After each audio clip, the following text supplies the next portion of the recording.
राहुल गांधी जी को लोकसभा की सदस्यता से बर्खास्त कर दिया गया है। जिस तरह से उन्हें उस मानहानि केस में फंसाया गया, मैक्सिमम सजा दी गई और 24 घंटे के अंदर उनकी लोकसभा की सदस्यता बर्खास्त कर दी गई, ये हमारे देश के लिए बहुत चिंता का विषय है।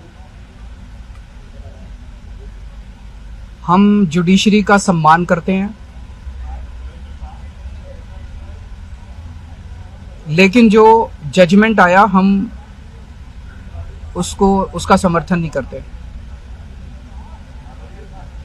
जिस तरह से उनकी सदस्यता बर्खास्त की गई है वो एक कायराना हरकत है, वो एक डरी हुई सरकार की निशानी है। लेकिन देश के लिए पूरा आजकल देश के अंदर जो चल रहा है वो देश के लिए बहुत खतरनाक है। पूरे देश से ये एक ऐसा माहौल बनाना चाहते हैं कि देश में बस एक ही पार्टी बचे, वन नेशन वन पार्टी, और सारी पार्टियों को खत्म कर दिया जाए। ये एक ऐसा माहौल बनाना चाहते हैं कि एक ही नेता बचे, वन नेशन वन लीडर, बाकी सारे लीडर्स को खत्म कर दिया जाए। इसी को तो तानाशाही कहते हैं, इसी को तो डिक्टेटरशिप कहते हैं। पूरा देश ये देख रहा है। मैं देशवासियों से अपील करना चाहता हूं कि ये भारत हम सबका है, ये भारत 130 करोड़ लोगों का है। हम सब ने मिलकर आजादी की लड़ाई लड़ी थी, हमारे पुरखों ने आजादी की लड़ाई लड़ी थी, आजाद भारत को आजाद कराने के लिए। लेकिन आज की जो सरकार है, प्रधानमंत्री नरेंद्र मोदी जी के नेतृत्व में, इस सरकार का स्वरूप अंग्रेजों की सरकार से भी बहुत ज्यादा खौफनाक और खतरनाक है। अब लोगों को सामने आना पड़ेगा, लोगों को सामने आके इसके खिलाफ लड़ाई लड़नी पड़ेगी। अगर हमने भारत को बचाना है तो 130 करोड़ लोगों को एक साथ इकट्ठे होके इस लड़ाई में शामिल होना पड़ेगा।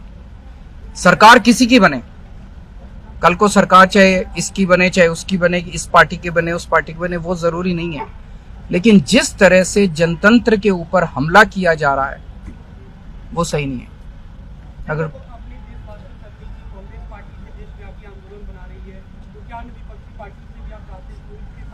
पार्टियां इंपॉर्टेंट नहीं है, मैंने कहा लोग इंपॉर्टेंट हैं। अभी अभी मैंने संसद के अंदर, विधानसभा के अंदर एक एग्जांपल दिया। एक ऑटो रिक्शा वाला मिला, ऑटो रिक्शा वाला मुझे कह रहा था जी मुझे व्हाट्सएप मैसेज भेजने में डर लगता है। मैंने कहा क्यों? कहते हैं शायद गिरफ्तार ना कर लें।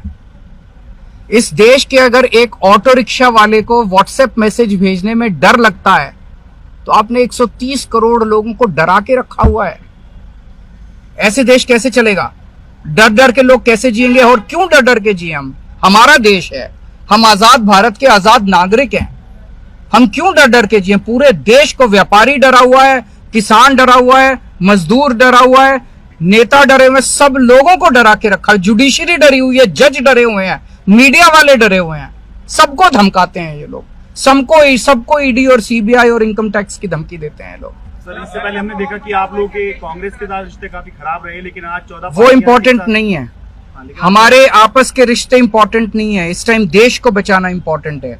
मीडिया के ऊपर प्रहार हो और मैं अगर कहूं कि मेरी इस चैनल से बनती नहीं है, वो इंपॉर्टेंट नहीं है।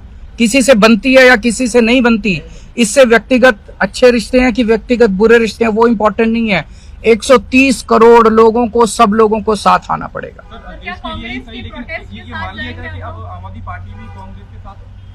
सारे लोगों को साथ आना पड़ेगा। ये लड़ाई राहुल गांधी की लड़ाई नहीं है, ये लड़ाई कांग्रेस की लड़ाई नहीं है, ये लड़ाई इस देश को बचाने की लड़ाई है।